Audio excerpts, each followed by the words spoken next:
नमस्कार दोस्तों, कैसे आप सब। आई होप आप सब बहुत ही अच्छे होंगे और जमकर पढ़ाई कर रहे होंगे। सब्जेक्टिव का अंतिम वार सीरीज में आप सभी का स्वागत है। आज के इस वीडियो में हम इतिहास यानी हिस्ट्री के मोस्ट वीवीआई सब्जेक्टिव क्वेश्चन लेके आए हैं, जो कि 14 फरवरी को एग्जाम होने वाला है, उसके लिए बहुत ही इंपॉर्टेंट है।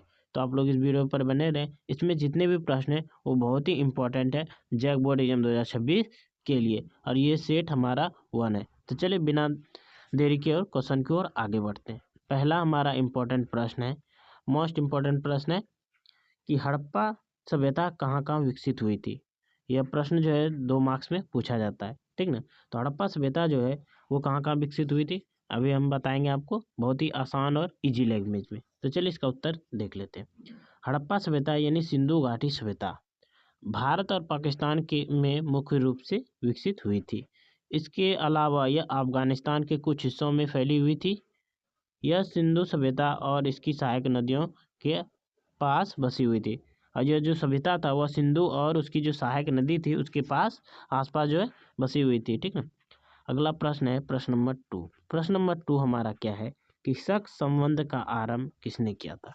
तो शक संबंध का जो आरंभ है वो किसने किया था। तो शक संबंध का आरंभ कुषाण वंश के शासक सम्राट कनिष्क ने किया था। कब किया था। तो 78 ईस्वी में किया था, याद रखिएगा। अगले प्रश्न नंबर 3। प्रश्न नंबर 3 हमारा नाट्य शास्त्र के लेखक के नाम लिखिए। मोस्ट वीवीआई प्रश्न है। तो नाट्य शास्त्र के लेखक के जो नाम है वह भरत मुनि है। भरत मुनि एक प्राचीन भारतीय ज्योतिष और संगीतज्ञ थे। अगले प्रश्न नंबर 4। प्रश्न नंबर 4 हमारा कि सांची के स्तूप की खोज किसने की।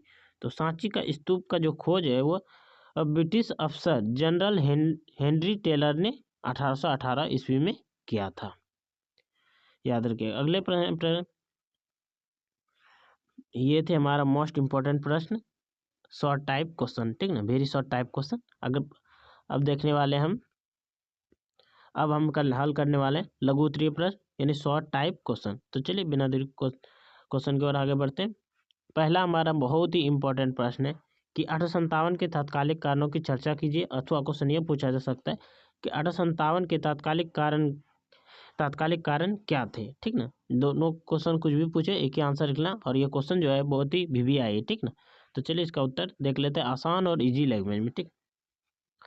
1857 के विद्रोह का तात्कालिक कारण चर्बी वाला कारतूस था, ठीक ना। दूसरा पॉइंट है 1856 में अंग्रेजों ने एक ऐसा कारतूस सैनिकों को दिया जिन्हें की मुंह से काटना पड़ता था, ठीक। तीसरा हमारा इन कारतूसों में गाय और सूअर की चर्बी लगने की बात फैली जो हिंदू और मुस्लिम दोनों के लिए क्या आपत्तिजनक था। और लास्ट पॉइंट हमारा कि सैनिकों ने इन्हें इस्तेमाल करने से इनकार कर दिया जिससे क्या विद्रोह के लिए तैयार हो गए, ठीक ना, सैनिक। अगला हमारा प्रश्न है प्रश्न नंबर 4। अस्थाई बंदोबस्त व्यवस्था कब और कहाँ और किसने लागू किया था। यह क्वेश्चन 2023 में पूछा गया है, ठीक ना। 3 नंबर में पूछा जाता है, याद रखिएगा। तो चलिए इसका उत्तर हम जो आसान और सरल भाषा में हम आपको बताते हैं। अस्थाई बंदोबस्त व्यवस्था 1793 ईस्वी में लागू किया था लॉर्ड कॉर्नवालिस ने। कहाँ पे लागू किया था। बंगाल गवर्नर के जनरल जो थे लॉर्ड कॉर्नवालिस बंगाल के गवर्नर जनरल थे तभी उसने लगाया था। यह व्यवस्था मुख्य रूप से बंगाल बिहार और उड़ीसा के क्षेत्रों में लागू की गई थी। और अस्थायी बंदोबस्त जो है व्यवस्था वो बिहार बंगाल और उड़ीसा क्षेत्रों में मुख्य रूप से लगाया गया था। इसमें जमींदारों को भूमि का अस्थायी मालिक बना दिया गया और उनसे हर साल निश्चित भू राजस्व यानी कि कर तय कर दिया गया, टैक्स, ठीक ना। इसलिए इसे अस्थायी बंदोबस्त कहा गया है। देखिए इसमें इस व्यवस्था में क्या हुआ कि जमींदारों को भूमि का क्या अस्थायी मालिक बना दिया। उसको एक एरिया दे दिया कि इसका मालिक तुम हो, ठीक ना। वो किसानों को देता है था, ठीक ना। और किसानों से क्या करता था, वो कर वसूलता था, भू राजस्व, ठीक ना, निश्चित, जो कि एक साल में इतना देना है तो देना है, इसलिए इसे अस्थायी बंदोबस्त कहा गया। अगला प्रश्न है हमारा कि इब्न बतूता द्वारा दास प्रथा के संबंध में दिए गए साक्ष्यों की विवेचना करें, ठीक ना। तो चलिए इसका भी उत्तर हम आसान और सरल भाषा में बताते हैं और मोस्ट वीवीआई प्रश्न है, ठीक ना, आ सकता है। तो चलिए देख लेते हैं। पहला बाजारों में दास किसी भी अन्य वस्तु की तरह खुली बेची जाती थी और नियमित रूप से भेंट स्वरूप दिए जाते थे।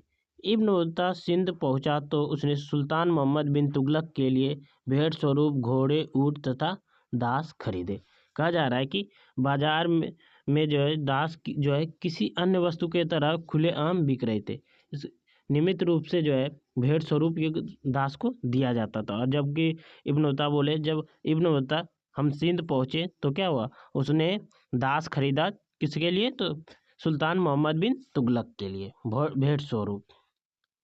अगला हमारा पॉइंट है कि इब्न बतूता जब मुल्तान पहुंचा तो उसने गवर्नर को किशमिश और बादाम के साथ एक दास और एक घोड़ा भी भेंट के रूप में दिया।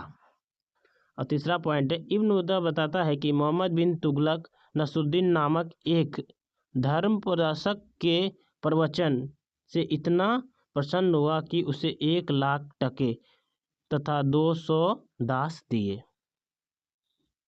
ठीक ना, समझ गए होंगे। अगला प्रश्न है प्रश्न नंबर 6। प्रश्न नंबर 6 हमारा कि अल बिरूनी कौन था, भारत यात्रा का उसका उद्देश्य क्या था।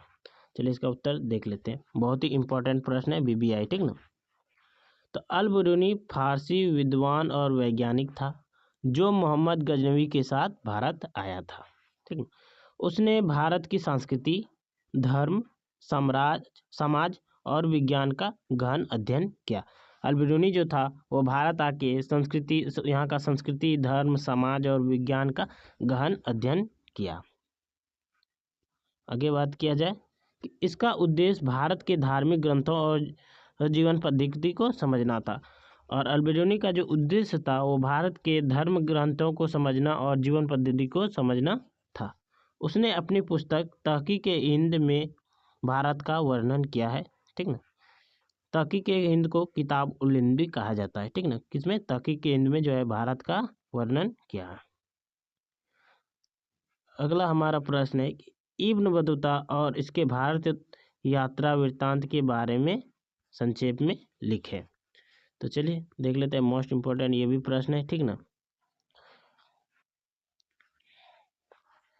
इब्न बतूता मोरक्को का प्रसिद्ध विदेशी यात्री था जिसने 14वीं शताब्दी में भारत की यात्रा की। उसने अपने पहले यात्रा अनुभवों को किताब उर रिहला नामक ग्रंथ में लिखा। तो इब्न बतूता जो थी वो मोरक्को का प्रसिद्ध यात्री थे जिसने कि 14वीं शताब्दी में भारत आया था और यहाँ अपने यात्रा के अनुभव को क्या, अपना किताब जो था किताब उर रिहला में लिखा उन्होंने। इस पुस्तक में उसने भारत के सामाजिक, आर्थिक, सांस्कृतिक जीवन का विस्तृत वर्णन किया। उन्होंने जो यहाँ पर जो देखा वही उसमें किताब में लिखा, जो अनुभव किया वही लिखा। रिहला से दास प्रथा, नगरों की समृद्धि, कृषि, जाति व्यवस्था, डाक व्यवस्था तथा दिल्ली जैसे नगरों की भव्यता की महत्वपूर्ण जानकारी मिलती है। यह ग्रंथ मध्यकालीन भारत के अध्ययन का एक महत्वपूर्ण स्रोत है। तो ये कहा जा रहा है कि रिहला से जो है हमारे दास प्रथा के बारे में, नगरों का समृद्धि, कृषि, जाति व्यवस्था, डाक व्यवस्था तथा दिल्ली जैसे नगरों की क्या भव्यता की महत्वपूर्ण जानकारी मिलती है इससे। अगला प्रश्न है प्रश्न नंबर, विजयनगर की जल आवश्यकताओं को किस प्रकार पूरा किया जाता है। ठीक ना, अथवा क्वेश्चन यह पूछा जा सकता है कि विजयनगर की सिंचाई व्यवस्था का वर्णन करें। और क्वेश्चन यह भी पूछा जा सकता है कि विजयनगर के जल संसाधन के विषय पर टिप्पणी करें या विषय में लिखें। इन तीनों प्रश्नों में जो भी प्रश्न होगा एक ही आंसर होगा। तो चलिए इसका उत्तर हम जो आसान और सरल भाषा में हम आपको बताते हैं। विजयनगर की जल आवश्यकता को पूर्ति एक विकसित और संगठित जल प्रबंधन प्रणाली के द्वारा की जाती थी। तुंगभद्रा नदी से निकलने वाली धाराओं पर बांध बनाकर जल को रोका जाता था।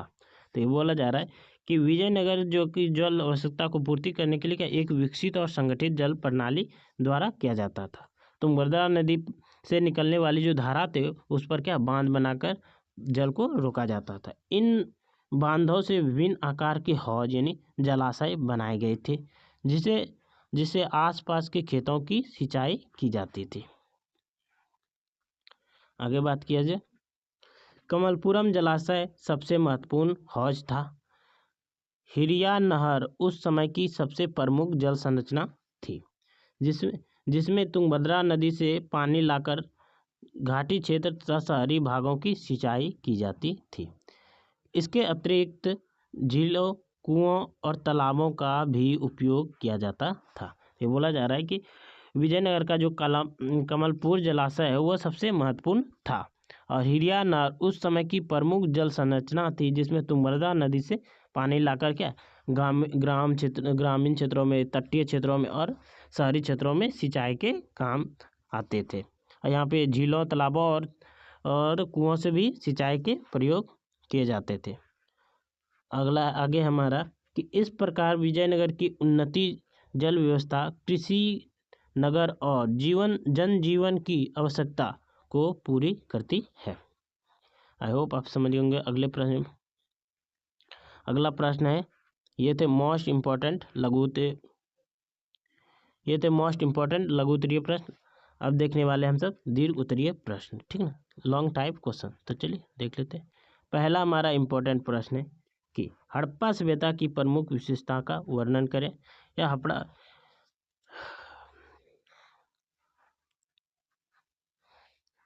पहला हमारा प्रश्न है कि हड़प्पा सभ्यता की प्रमुख विशेषता का वर्णन करें। मोस्ट VBI प्रश्न है, ठीक ना, याद जरूर कर लीजिएगा। तो चलिए इसका आंसर देख लेते हैं आसान और सरल भाषा में, ठीक ना। तो हड़प्पा सभ्यता की नगर नियोजन बहुत ही अच्छी थी और इसके प्रमुख विशेषता निम्नलिखित है, ठीक। पहला है सड़क, ठीक। हड़प्पा सभ्यता की सड़कें पक्की ईंटों से बनी थी। सड़क के दोनों किनारे चबूतरे थे जहां आम लोग आराम कर सकते थे। सड़क एक दूसरे को समकोण पर काटती थी, यानी 90 डिग्री पर काटती थी। और बड़ी सड़कों से कई छोटे छोटे सड़कों का निर्माण हुआ था, यानी जुड़ा हुआ था। आगे बात किया जाए जल निकासी, ठीक ना। हड़प्पा सभ्यता की जल निकास प्रणाली बहुत ही अच्छी और योजनाबद्ध थी। घर, सड़कें और नालियां एक साथ योजना बनाकर बनाई गई थी। जैसे सड़क सीधे एक दूसरे को समकोण पर काटती थी, वैसे ही नालियां भी एक दूसरे को समकोण पर काटती थी। घर का पानी पहले गली की नाली में जाता था, फिर वहां से मुख्य नाली में जाता था। आगे बात किया जाए भवन। हड़प्पा के भवन की पक्की ईंटों से बने थे और बहुत सुंदर थे। इनकी बनावट से यह स्पष्ट होता है कि यह एक व्यवस्थित नगर था। देखिए हड़प्पा सभ्यता के जो भवन थे वो पक्की ईंटों से बना हुआ था और बहुत ही सुंदर था, और इसका बनावट से यह स्पष्ट होता है कि यह एक व्यवस्थित नगर था। आगे बात किया जाए स्नानागार। मोहनजोदड़ो में एक बड़ा स्नानागार मिला है जहां कई लोग एक साथ स्नान कर सकते थे। यह स्नान भी पक्की ईंटों से बना हुआ था। यह स्नानागार भी क्या पक्की ईंटों से बना हुआ था और नगरों की योजना में इसका विशेष महत्व था। मोहनजोदड़ो से एक विशाल स्नानागार मिला है जहाँ के कई लोग एक साथ स्नान कर सकते थे, ठीक ना। और ये जो स्नानागार है वो पक्की ईंटों से बना हुआ था और बता दें कि यह स्नानागार में जो है गर्म पानी की भी सुविधा थी, गर्म पानी, ठंडा पानी, ये सब के, ठीक, याद है। अगला हमारा अन्नागार। हड़प्पा सभ्यता में कई नगरों में अन्नागार मिले हैं, ठीक ना। यहाँ लोग अनाज रखते थे। यह भी नगर के होने के एक महत्वपूर्ण संकेत है। ये विशेषकर हड़प्पा सभ्यता की उन्नति, नगर नियोजन और नागरिक संगठन को दर्शाती है, जो बताती है कि यह एक अत्यंत विकसित प्राचीन सभ्यता थी जिसमें प्रचुर बुनियादी ढांचा था। आई होप आप समझ होंगे। आप सब बताइएगा आप सबको ये वीडियो कैसा लगा। अगर आप सबको ये वीडियो अच्छा लगा तो वीडियो को लाइक कीजिएगा, चैनल को सब्सक्राइब करके ज़्यादा से ज़्यादा बच्चों तक शेयर जरूर कीजिएगा। चलिए मिलते हैं अगले वीडियो में। जय हिंद, जय भारत।